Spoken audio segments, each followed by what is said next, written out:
మన చిన్నప్పుడు అందరం ఘటోత్కచుడు సినిమా చూసాం. అక్కడ మహాభారతం ఎపిసోడ్లో అప్పటి స్టార్ హీరోస్ అయిన డాక్టర్ రాజశేఖర్ గారు, శ్రీకాంత్ గారు ఇద్దరూ యాక్ట్ చేశారు. నేను చాలాసార్లు అనుకునేది ఏంటి అంటే, ఈ కాలంలో ఇట్లా ఎవరైనా పుల్ ఆఫ్ చేస్తారా అని అనుకున్నాను. నా నిరీక్షణకి ఆన్సర్ దొరికింది.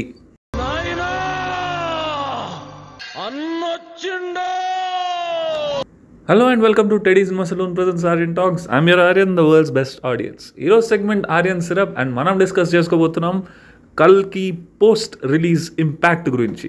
అన్నిటికన్నా ముందు నేను చెప్పదలుచుకుంది ఏంటంటే,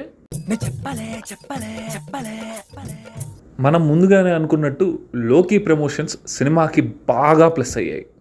మా సినిమా అంత గొప్పది ఇంత గొప్పది అని వాళ్ళు చెప్పుకోవడం కాకుండా సినిమా చేత చెప్పించారు. చూడండి, సూపర్బ్ స్ట్రాటజీ.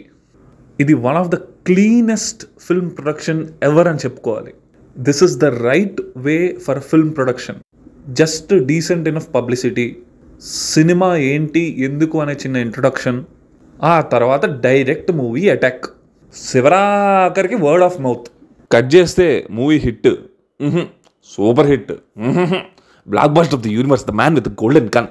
ఇంతకన్నా క్లీనెస్ట్ ప్రొడక్షన్ ఎక్కడైనా ఉంటుందా? అంటే it is simply a throw back to olden days. That's how a movie should be అనిపించింది. ఇక్కడ ఇంకో విషయం ఏంటి అంటే, మన సింగీతం శ్రీనివాసరావు గారు ఎలా అయితే జానర్ స్విచ్ చేస్తూ సక్సెస్ఫుల్గా మనకు సినిమాలు ఇచ్చారో, అలాంటి పర్సన్ ఈ జనరేషన్లో ఎవరైనా ఉంటారా అనే క్వశ్చన్ ఉండేది. దానికి ఆన్సర్ మళ్ళీ గట్టిగా చెప్పండి.